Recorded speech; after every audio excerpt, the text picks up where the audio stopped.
तो जैसा कि पिछले एपिसोड में हमने देखा था, जो लिनियो होता है वो एम्परर के पैलेस के पास में आ जाता है, लेकिन वो जैसे ही वहाँ पर पहुँचता है हम देखते हैं कि एम्पर के पैलेस के अंदर से लिनियो की तरफ एक काफी पावरफुल अटैक आने लगता है। लेकिन हम देखते हैं कि जो लिनियो होता है वो बहुत ही आसानी से एम्परर के उस अटैक को साइड में कर देता है और उसे साइड में करते हुए जो एम्परर होता है उससे चिल्लाते हुए बोलता है, मैं तुम्हें एडवाइस देना चाहूंगा कि तुम्हें अपनी कल्टीवेशन की पावर का यूज नहीं करना चाहिए। अगर तुम ऐसा करोगे तो जो तुम्हारी इंजरी है उसे हील करना नामुमकिन हो जाएगा। और अब लिनियो के इस तरह के टोन को सुनकर जो एम्परर होता है उसे थोड़ा गुस्सा आ जाता है और वो गुस्से में चिल्लाते हुए लिनियो से बोलता है कि तुम्हारी हिम्मत कैसे हुई मुझसे इस तरह से बात करने की। और अपने फादर को ऐसे गुस्से में देखकर जो सिक्स्थ प्रिंस होता है वो थोड़ा शौक हो जाता है और वो शौक होते हुए बोलता है कि ये सही नहीं हो रहा, फादर लिनियो के ऊपर गुस्सा हो चुके हैं। जो सुनकर जो एल्डर यांकाई होते हैं वो सिक्स्थ प्रिंस से बोलते हैं कि मुझे एक चीज बताओ, अगर एम्परर को कोई अफेंड कर दे तो क्या एम्परर उसे मार देते हैं। जो सुनकर सिक्स्थ प्रिंस उससे बोलता है कि हाँ, अगर फादर को कोई भी यहाँ पर अफेंड करता है तो फादर उसे एक ही पल में खत्म कर देते हैं।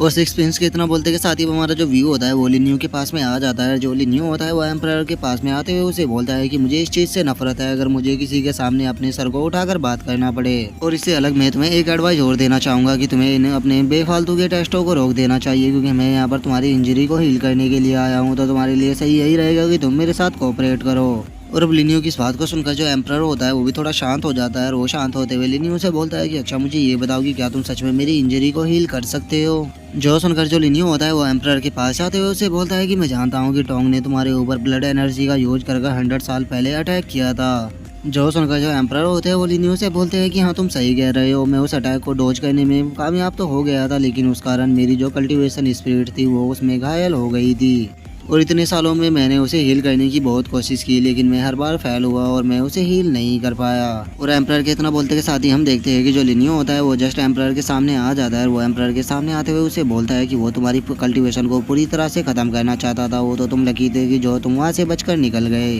जो सुनकर अब जो एम्परर होते हैं वो बहुत ही ज्यादा शौक हो जाते हैं और वे शौक होते हुए लिनियो से बोलते हैं कि आखिर तुम इस बारे में कैसे जानते हो। जो सुनकर लिनियो से बोलता है कि ऐसा बहुत कुछ है जो कि मैं जानता हूँ, तो इसीलिए तुम्हारे लिए सही यही रहेगा कि तुम मुझे सब कुछ सच बताओ। और इतना बोलकर अब जो लिनियो होता है वो अपने मन में सोचता है कि मैंने मिलियनों साल इसी चीज़ में लगाए हैं ताकि मैं हर पर्सन को काफ़ी अच्छे से जान सकूं और उसी के सीक्रेट के बारे में भी जान सकूं, तो कोई भी मुझसे इस वर्ल्ड के अंदर झूठ नहीं बोल सकता। और अब लिनियो की इस बात को सुनकर जो एम्परर होता है वो लिनियो की तरफ देखते हुए उससे बोलता है कि मुझे सिक्स्थ प्रिंस ने बताया था कि तुम स्पिरिट फोर्स एम्पायर से हो, लेकिन अब तुम्हारी बातों को सुनकर मुझे ऐसा नहीं लगता कि तुम स्पिरिट फोर्स एम्पायर से हो। और एम्परर की इस बात को सुनकर जो लिनियो होता है वो मुस्कुराते हुए एम्परर से बोलता है कि नहीं, मैं वहाँ से नहीं हूँ, बल्कि मैं वो पर्सन हूँ जिसे कि तुम ढूंढ रहे हो। क्योंकि ये मैं जानता हूँ कि तुमने मुझे यहाँ पर इसीलिए बुलाया है क्योंकि मैंने जो तुम्हारा एम्परर जिदार है उसको बचाया था। जो सुनकर अब जो एम्परर होता है वो अपनी सीट से खड़ा होते हुए लिनियो से बोलता है कि हाँ, मैं तुमसे इसीलिए मिलना चाहता था क्योंकि जब तुमने एम्परर जितार को बजाया था तो उसका जो साउंड था उससे मुझे ऐसा फील हुआ था कि वो मेरी इंजरी को हील कर सकता है।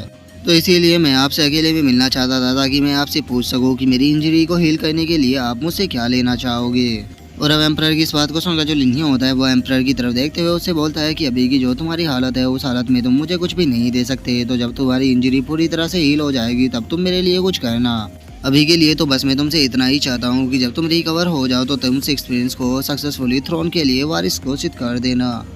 और अब सिक्स प्रिंस का नाम सुनकर जो एम्परर होते हैं वो थोड़ा उदास हो जाते हैं और वो उदास होते हुए बोलते हैं कि मेरी सिक्स प्रिंसेस को हमेशा एक लड़का बनकर रहना पड़ा, क्योंकि जो इसके बड़े भाई थे वे कभी भी नहीं चाहते थे कि इस सेक्ट का एम्परर एक लड़की बने।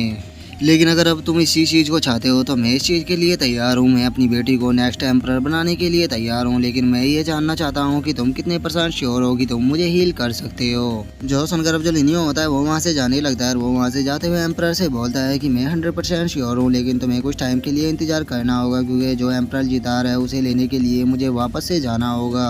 जो सुनकर अब जो एम्परर होते हैं वो थोड़ा सा शौक हो जाता है और वे शौक होते हुए बोलते हैं कि एम्परर जितार तो पगोड़ा के अंदर है और जो पगोड़ा है वो 10 साल के बाद ही ओपन होता है, तो क्या तुम्हें लगता है कि तुम उसके अंदर जा पाओगे। जो सुनकर जो लिनियो होता है वो एम्परर से बोलता है कि तुम्हें उसकी टेंशन लेने की कोई भी जरूरत नहीं है, मैंने कुछ बातें कर उसका एक्सेस ले लिया है और मैं जब चाहे जब वहाँ पर जा सकता हूँ। लेकिन यहाँ से जाने से पहले मैं तुम्हें एक एडवाइस देना चाहूँगा कि जहाँ तक हो सके तुम्हें अपने मूड को शांत रखना होगा, क्योंकि अगर तुमने अपने मूड को शांत नहीं रखा और दोबारा से इस तरह के अटैक का यूज किया तो मैं श्योर नहीं हूँ कि मैं तुम्हारी इंजरी को हील कर पाऊँगा। और इतना बोलकर अब जो लिनियो होता है वो एम्परर के पैलेस से बाहर आ जाता है, जहाँ पर कि जो सिक्स्थ प्रिंस होता है वो लिनियो की तरफ देखते हुए उससे बोलता है कि मेरे फादर ने मास्टर लिनियो आपके साथ कुछ गलत तो नहीं किया ना। और सिक्स प्रिंस की अब इस बात को सुनकर जो लिनियो होता है वो सिक्स प्रिंस से बोलता है कि मैं इस चीज को जानने के लिए काफी ज्यादा क्यूरियस हूँ कि आखिर लोग मेरे बारे में इस तरह की बातें क्यों सोचते हैं। मैं एक हैंडसम पर्सन हूँ और हमेशा अपनी लो प्रोफाइल रखता हूँ, इसीलिए कोई भी मेरे साथ में गलत नहीं करता। और लिनियो की अब इस बात को सुनकर जो सिक्स प्रिंस होता है वो थोड़ा सा शौक हो जाता है और वो अजीब सा फेस बनाते हुए लिनियो की तरफ देखते हुए बोलता है कि क्या कहा तुमने, तुम काफी ज्यादा हैंडसम हो, लेकिन तुम्हारे लुक को देखकर तो मुझे ऐसा नहीं लगता।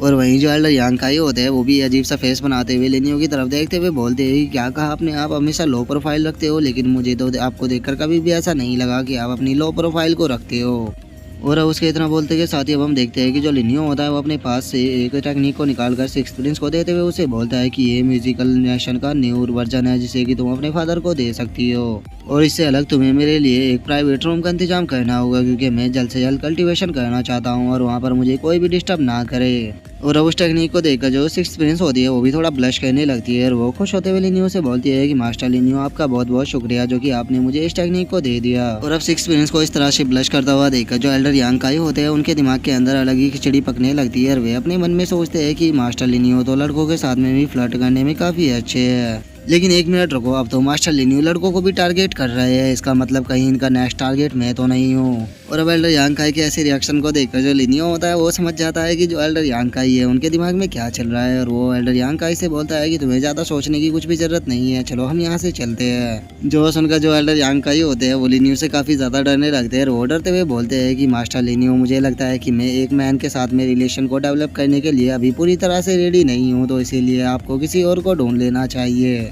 जो सुनकर जो लिनियो होता है वो मुस्कुराते हुए एल्डर यांग काई से बोलता है कि ये तुम किस प्रकार की बातें कर रहे हो, छोड़ो मेरे साथ चलो क्योंकि मुझे तुम्हें कहीं पर लेकर जाना है। जिसके बाद अब हम सिक्स प्रिंस को देखते हैं जो कि उस टेक्निक को देखकर काफी ज्यादा खुश हो जाता है और वो खुश होते हुए बोलता है कि अरे वाह, ये वर्जन तो पहले से पूरी तरह से अलग है, लगता है कि मुझे जल्द से जल्द इसे फादर को ले जाकर दिखाना चाहिए, वे इसे देखकर काफी ज्यादा खुश हो जाएंगे। और इतना बोलते ही साथ ही हम देखते हैं कि जो सिक्स प्रिंस होता है वो उस टेक्निक को लेकर एम्परर के सामने आ चुका होता है और वो एम्परर के सामने घुटनों पर बैठते हुए उस टेक्निक को देते हुए बोलता है कि फादर मैं आपको कुछ देना चाहता हूँ।